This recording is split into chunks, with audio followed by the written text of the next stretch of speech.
Je disais, moi, ce qui me fait peur, c'est que l'armée israélienne rentre encore plus dans les terres. Et qu'il fasse encore pourquoi plus ça de vous mal. fait peur? Parce que quand on voit ce qu'ils ont fait à Gaza, moi, ce qui me fait peur, c'est que le Liban, ils ont des... Ils rasent le Liban, c'est ça? C'est ça, et le Liban ne mérite pas ça. Salut tout le monde, j'espère que vous allez bien. Donc aujourd'hui, nouvelle vidéo zapping. Aujourd'hui les amis, on retourne sur X se regarder encore énormément de séquences. Comme d'habitude, on ne perd pas de temps, petit like pour la force, petit commentaire pour le référencement. Let's go, on commence avec la première séquence insolite de la vidéo qui nous vient de Ben et c'est avec le youtubeur Squeezie. C'est marqué mort de rire. Ah oui, c'est vrai, j'avais oublié que des gens étaient capables de payer l'addition de Squeezie alors que quand il passe devant un SDF, il baisse les yeux. Pour rappel, Squeezie, il est millionnaire, hein, d'accord ? De cachotier. J'étais en terrasse depuis 1 heure et au moment de payer, le serveur me dit quelqu'un a payé pour vous. Donc à toi jeune inconnu qui a payé pour moi, beau gosse. Merci beau gosse. Alors les amis, quand j'ai vu cette vidéo, ça m'a fait penser à ce que je vous avais déjà dit. Ne faites pas de dons aux youtubeurs qui génèrent déjà assez d'argent avec leur chaîne pour en vivre, d'accord ? C'est un non-sens. On fait des dons à des gens qui sont plus miséreux que nous. Pas quelqu'un qui gagne ou bien la même chose que nous, ou bien plus que nous. Ça ne veut rien dire. Sinon, demain, mets-toi un feu rouge et donne des billets aux mecs en Ferrari et en Porsche. C'est du même niveau, les mecs. Et ceux qui disent, en tout cas les youtubeurs qui disent, ouais, c'est pour faire grossir ma chaîne. Mec, en fait, la chaîne YouTube, c'est comme une société. Demain, s'il y a un chef d'entreprise qui dit, ouais, je vais faire grossir mon entreprise, on va lui dire quoi ? Ou bien tu fais plus de chiffre d'affaires et du coup, le surplus, tu l'injectes dans la boîte, ou bien tu fais rentrer des investisseurs dans ta boîte. Mais personne te donnera de l'argent gratuitement pour faire grossir ta boîte et du coup te faire plus d'argent. Ça ne veut rien dire, d'accord ? Donc la chaîne YouTube, c'est ou bien il fait rentrer des investisseurs dans sa chaîne, ou bien il fait plus de chiffre d'affaires. Moi, c'est ma façon de voir. Et je vous l'ai dit, moi, à l'époque, je faisais quoi ? Je travaillais à côté, tout simplement. Tout simplement. Après, c'est ma vision des choses. Ok, bref. Du coup, on regarde que dit le peuple dans les commentaires. C'est grave, en vrai, je sais pas si on se rend compte de la dinguerie. Payer pour quelqu'un qui a 100 fois plus que toi sur son compte en banque. Ouais, le mec, il est millionnaire. Bref, du coup, on enchaîne avec Shaoui et c'est marqué « Pauvre Faudel ». Voilà comment finissent les potes à Sarko. Enjoy. De souvenirs gravés, de cours à l'école et d'été, trop d'amour pour oublier que c'est ici que je suis. Du coup, on enchaîne avec le post de Mediavray, c'est marqué Alerte Info. Le PDG de McDonald's publie une nouvelle vidéo où on le voit manger la nourriture qu'il déteste profondément. Il n'arrive même pas à avaler sa propre nourriture. Regardez. Il fait genre en fait de s'essuyer, mais en fait il crache. C'est une dinguerie. Faut savoir que ce PDG, en fait, à chaque fois qu'il y a un nouveau burger, il le teste, tu vois, il le goûte. Mais en fait, on voit qu'il aime pas. Ils lui font même pas un faux burger carrément. Là, il y a une personne qui a dit, gros, que c'est qui et où on peut voir la vidéo en entier. Bref, il lui dit, c'est Chris, le PDG de McDonald's, la vidéo en entier qu'il a posté lui-même pour promouvoir le nouveau burger Big Arch. Regardez, là, il va croquer, ça se voit qu'il kiffe pas. All right, the moment of truth. C'est quoi ce croc? That Sérieusement? is so good. That's a big Regardez, c'est quoi ce croc? Il se fout de qui? bite for a big arch. It's distinctively McDonald's. Lui-même, il sait que c'est de la merde. Bref, du coup, on enchaîne avec Alex Nometrixé. Ça nous montre que l'essence continue à augmenter. Donc là, c'est marqué, ça pique. 2,30 € l'essence. Là, ça commence à faire, hein. Du coup, dans les commentaires, ça nous dit quoi? Bienvenue dans la République populaire du racket d'État, qui détourne les taxes, impôts, prélèvements sociaux des travailleurs pour alimenter des réseaux étrangers et toute une fosse de pique-assiette politico-médiatique en France. Oui, mais la Russie est à genoux et l'Iran aussi, alors on est sauvé.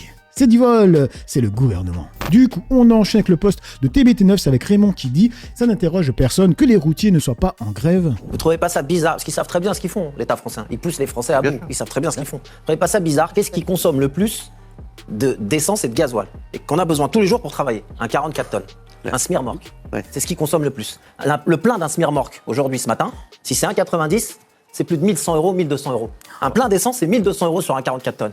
Ça interroge personne que les routiers sont pas en grève. Ça vous dérange pas, vous? Moi, ça me pose une question. Parce qu'à la fin de l'année, à la fin du mois, les routiers, le transport routier, ils ont quelques exonérations qu'ont pas les Français. Sinon, ils auraient déjà bloqué le pays depuis longtemps. Donc ils savent très bien quand il faut baisser les taxes chez quelqu'un, ils arrivent à baisser les taxes chez quelqu'un. Quelle société de transport peut faire des pleins à 1200 €? Et tu fais pas 4000 km avec ton plein, hein. C'est un 44 tonnes. Hein. Donc tu feras 1000 bornes avec. Hein. Qui c'est qui peut mettre 1400 € dans un plein? Chaîne avec AJ+ français, c'est marqué Trump utilise-t-il la guerre en Iran pour créer une diversion sur l'affaire Epstein? Bon les gars, au Qatar on nous demande de pas sortir, du coup ça me donne le temps de réfléchir, et j'aimerais vous poser une question. Est-ce que vous connaissez la stratégie du chat mort? C'est une stratégie qui consiste à balancer un truc tellement énorme sur la table pour que tout le monde oublie ce dont on parlait juste avant. Du coup je me demande si Trump n'est pas en train d'utiliser cette stratégie, parce que j'ai l'impression que plus personne ne parle de l'affaire Epstein. Par exemple, vous saviez que des dizaines de milliers de fichiers ont été retirés par le ministère de la Justice américain. Ben non, vu qu'on est tous en train de se moquer des influenceurs bloqués à Dubaï. Et il y a plein de petits trucs qui me font penser qu'il y a peut-être une volonté de détourner l'attention. Déjà, premièrement, il n'y avait aucune indication que l'Iran représentait une menace pour les États-Unis. Et ça, c'est pas moi et mes cernes qui le disent, c'est le Pentagone. Du coup, même au sein du clan de Trump, les gens se demandent mais qu'est-ce qu'il fout à Téhéran, lui? Et pourquoi je me demande si tout ça, c'est pas juste une diversion pour qu'on ne parle plus des fichiers Epstein? C'est parce que juste la semaine dernière, on a appris que plus de 50 pages des dossiers Epstein n'ont tout simplement pas été rendues publiques. Et ces pages, elles n'expliquent pas les messages codés de Benzema sur Instagram ou le chemin du One Piece. Non. Selon le New York Times, elles contiennent des interrogatoires du FBI avec une femme qui accuse Trump d'agression sexuelle dans les années 80 alors qu'elle était mineure. Et dans le plus grand des hasards, évidemment, 3 jours après cette info de dingue, Trump lance l'opération Epic Fury sur l'Iran. Alors que selon le médiateur omanais, les négociations entre l'Iran et les USA avançaient bien. Alors je dis pas que c'est fait exprès, je dis juste que niveau timing, c'est chelou quoi. Et du coup, qu'est-ce qu'on lui répond dans les commentaires? Nous sommes nombreux à dire oui. C'est surtout l'impression que ça donne, compte tenu que nous réclamons une commission d'enquête chez nous et que la présidente de l'Assemblée nationale refuse catégoriquement de l'ouvrir. Donc nous sommes amenés à nous poser des questions sur leur niveau d'implication dans ce dossier. On enchaîne avec Manuel Bompard qui répond à un tweet de France Insoumission Strasbourg. Il dit « Voilà où on en est, une colistière de la liste insoumise de Strasbourg menacée de mort avec un couteau dans la rue. Soutien total à Jamila Adoum et à ses enfants. » Donc c'est marqué « Image choquante, la colistière de la liste insoumise à Strasbourg, Jamila Adoum, accompagnée de ses enfants, s'est fait menacer de mort au couteau hier soir. » On s'en va. Donc avec un couteau, on vient de se faire menacer. Voilà. Donc parce qu'on est gauchiste. Viens, là, il a un couteau. Casse-toi. Viens ici, il a un couteau. Voilà. Viens ici, je te dis qu'il a un couteau. On s'en va, monsieur, c'est bon. Casse-toi. Tu filmes en plus, cette espèce de truc. Enlève-toi. Casse-toi. C'est bon. Oh, toi, casse-toi. Regardez, il a un couteau. Oh, t'as un couteau, t'es fou. Et on enchaîne avec Alma Dufour qui a posté une vidéo, c'est marqué « C'est fou furieux balance des dingueries racistes sur CNews ». Tant qu'on s'adressera dans nos écoles à des classes qui comprennent 75% de noirs, d'arabes, j'en passe et les meilleurs, on n'y arrivera jamais. Et les musulmans, ils s'en foutent de la République, ils savent même pas ce que le mot veut dire. Il y a 25% d'étrangers dans les prisons, alors ça pourrait faire un peu de place. Ah oui, alors on les met où? Dans leur pays d'origine. On les jette on les met en Méditerranée, on les met où? Il y a des aéroports dans les pays étrangers. Ah non mais si vous avez la solution à cela, je suis on ne peut plus d'accord. Formidable. Franchement les amis, je pense que cette chaîne elle a été créée simplement pour ouvrir la fenêtre d'Overton. Ça dit quoi dans les commentaires? Un jour, je pense que je vais créer un thread pour répertorier tous les contenus racistes sur cette chaîne. Mon souci, c'est que cela risque d'être interminable. Tu devrais qu'on fasse bosser l'Arcom un peu. CNews, la recette du succès, alcoolisme, racisme, pédo. Du coup, on enchaîne avec le post de Kunta Venenkinte qui a marqué effectivement l'opinion américaine, républicaine comme démocrate, ne veut plus de guerre ni en Iran ni ailleurs et surtout ne veut plus entendre parler d'Israël depuis le génocide à Gaza. Et ça, c'est aussi grâce aux réseaux sociaux. L'opinion publique est en train d'évoluer américaine sur le soutien à Israël. On le voit côté républicain avec certaines franges, je dirais les plus extrémistes en réalité aujourd'hui, du mouvement MAGA qui sont de plus en plus critiques d'Israël. Mais ce qui est peut-être plus intéressant, c'est ce qui se passe côté démocrate, parce qu'il y aura sans doute un après-Trump. Moi, j'ai foi dans les institutions américaines et dans le peuple américain, donc il y aura un après-Trump. Et quand les démocrates vont arriver au pouvoir, en fait, ce n'est pas le même parti démocrate qu'il y a 5 ans, 10 ans. Ils ont beaucoup évolué sur la question, sur le soutien américain à Israël. J'ai vu un sondage qui est sorti récemment de Gallup, donc sondage très sérieux, qui montrait que pour la première fois, une majorité d'Américains sympathiser avec les Palestiniens, et non pas les Israéliens. Et chez les démocrates, ce soutien cette sympathie est encore plus prononcée chez les démocrates. Et donc, on est en train d'assister à une évolution très très importante, même pour vous dire, on a Gavin Newsom, donc gouverneur démocrate de la Californie, très modéré, on ne peut pas dire qu'il vient de l'aile gauche du parti. Gavin Newsom qui dit qu'Israël est peut-être un état d'apartheid, il a dit ça cette semaine aux États-Unis, qui remet en question en fait cette position historique des États-Unis. Et je vais donner un autre exemple. Je discutais avec un élu démocrate au Congrès qui me disait que ses propres collègues, même certains collègues démocrates qui ont reçu de l'argent de l'EPAC, qui est le lobby pro-Netanyahou, le lobby le plus puissant pro-Israël aux États-Unis, que ses collègues démocrates se disaient, vous savez, je ne suis pas sûr de vouloir continuer à soutenir Israël et voter avec AIPAC. Donc il y a une évolution importante qui est en cours aux États-Unis et cette guerre-là, je pense, va amplifier cette tendance-là. Et en parlant d'état d'apartheid, il y a Thomas Guénolé dans cette séquence de Jacques Renardière qui dit « Israël n'est pas une démocratie, Israël est un régime d'apartheid. Je vous donne des exemples concrets. La loi État-nation réserve le droit d'autodétermination nationale aux Juifs. Donc les Arabes israéliens sont littéralement des citoyens de deuxième catégorie. » Parce que j'ai un désaccord avec lui sur ce sujet qui est très important, c'est de qualifier Israël de démocratie. Je ne suis pas d'accord, Israël n'est pas une démocratie, Israël est un régime d'apartheid. Je vous donne des exemples. Je vous donne des exemples. Mais voilà, la provoque est tellement énorme. Non, je vais vous donner des exemples. On argumente. Je vous donne des exemples factuels. Sinon, voilà, faut pas être juste dans le slogan. La loi État-nation, c'est pas moi qui l'invente. Elle dit bien que le droit d'autodétermination nationale, il est réservé aux Juifs. Excusez-moi, les mots ont un sens. Ça veut dire que les Arabes israéliens sont littéralement des citoyens de deuxième catégorie. Deuxième exemple, en 2020, la justice israélienne, pas moi, la justice israélienne, elle a donné raison au maire d'une commune qui a refusé de financer le transport scolaire des familles arabes israéliennes au motif qu'elles étaient arabes. C'est pas de la ségrégation, ça peut-être? Troisième exemple, la loi, j'ai bien dit la loi. Parce que sinon, c'est pas de l'apartheid, il faut que ce soit dans la loi. La loi sur les comités d'admission, elle autorise des communautés en Israël, donc des ensembles urbains, à refuser des candidats arabes israéliens au seul motif qu'ils sont arabes. Si ça, c'est pas de l'apartheid, je ne sais pas ce que c'est. Et j'ajoute que, bon alors, c'est documenté par des rapports d'Amnesty, de Human Rights Watch, etc. Et je rappelle surtout que l'apartheid, c'est pas juste un jugement moral, c'est un crime contre l'humanité d'après la Convention internationale de 1973. Donc oui, on a un problème. Israël est une démocratie. Je termine juste et je vous rends la parole volontiers. Israël est une démocratie libérale au sens politique du terme. Je suis d'accord avec vous, à condition de ne pas être arabe. On enchaîne avec le post de The News qui a marqué « Elle a refusé le rapatriement par la France parce qu'il fallait payer 350 € en liquide. Elle a préféré donner son argent à une agence de voyage pour un total de 1800 €. Aujourd'hui, Valérie Rosenkovitch, tout juste rentrée de Jérusalem, se plaint de ne pas être remboursée, traite les agents français d'incompétents qui ne connaissent pas la géographie et accuse la France de ne pas s'occuper de ses ressortissants. Donc j'ai refusé leur proposition. En plus, il m'avait dit qu'il faut avoir du liquide sur vous parce que l'avion de rapatriement, il va falloir le payer sur place et nous n'avons pas on n'a pas de terminal de carte bancaire, donc il faut vous payer en liquide, 350 €. Alors là, j'ai dit non. J'ai dit non, moi c'est pas possible. De toute façon, vous me proposez quelque chose que je ne peux pas faire. Et je dis, est-ce qu'il y a un autre vol de prévu? Ils m'ont dit, ah ben non, pour l'instant rien, madame, on verra, on vous rappelle. Et évidemment, depuis, j'ai eu absolument aucune nouvelle. Donc j'ai décidé de partir par mes propres moyens. Quitte à donner de l'argent en tant que ce soit à des gens compétents et à une agence. Donc vous avez pris l'avion de Tabat jusqu'à Rome et après de Rome à Paris. Concrètement, qu'est-ce qui vous a manqué de la part des autorités françaises, clairement, pour qu'on comprenne, Valérie? Écoutez, il m'a manqué tout parce que moi, je sais pas, je pensais faire partie d'un grand pays qui fait attention à ses ressortissants, qui s'en occupe bien. Et là, je me suis aperçu que pas du tout. Que d'abord, je me retrouve au téléphone avec des gens du Quai d'Orsay qui n'ont absolument pas l'air de connaître la géographie. Donc ça m'a un peu sidéré. Parce que s'il l'avait connu, il m'aurait pas appelé pour me proposer ce voyage délirant. Valérie, au total, ça vous a coûté combien? 1900 €. 1900 € à vos frais, donc évidemment. Oui. Est-ce que ça vous aurait coûté? C'est même pas 1008, c'est 1009 carrément. C'est moins cher si vous aviez suivi les premières recommandations donc du Quai d'Orsay?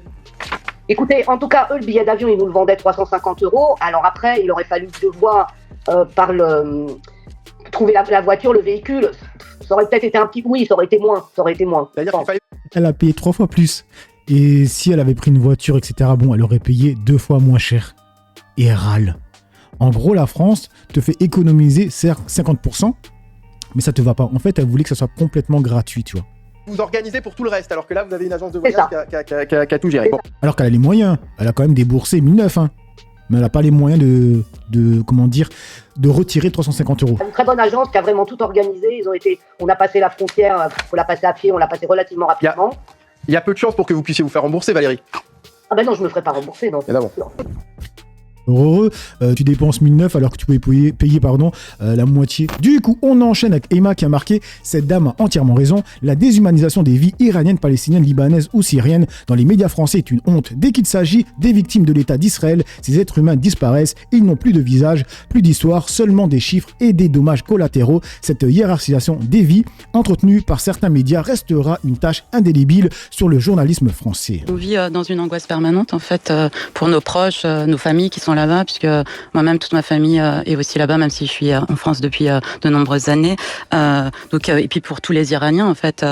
Et effectivement, on vit ici, mais on est scotché aux informations là-bas. Et puis, moi, j'ai envie de vous dire, à titre personnel, moi, j'ai vécu des attaques, et je sais ce que c'est que la peur, l'angoisse et les bruits des explosions. Déjà, quand j'étais petite, durant la guerre Iran-Irak, j'étais encore en Iran, et le bruit des avions, longtemps après, en France, il m'a poursuivi, mais surtout, le 13 novembre 2015, j'étais dans les attentats de Paris, et en ce moment, en fait, ce que je me dis souvent, c'est que si j'étais morte sur cette terrasse ce soir-là, peut-être qu'aujourd'hui, j'aurais une plaque commémorative au Jardin des Souvenirs à mon nom, et c'est normal, mais si j'étais morte aujourd'hui sous les bombardements en Iran, je serais pour vous peut-être qu'un chiffre, et encore quand vous citez ce chiffre, les vies, parfois, on a l'impression qu'elles n'ont pas la même valeur. On termine avec le post de Jacques Renardière qui a marqué les Français qui partent vivre à l'étranger, mais qui ne veulent pas dire qu'ils sont immigrants, mais plutôt expatriés. Et ça, c'est la vérité. Il faut vraiment arrêter de dire que c'est parce que tu viens d'Afrique que tu es automatiquement un immigré, et quand tu viens d'Europe, tu es un expatrié. Non, un expatrié, c'est quelqu'un qui va dans un autre pays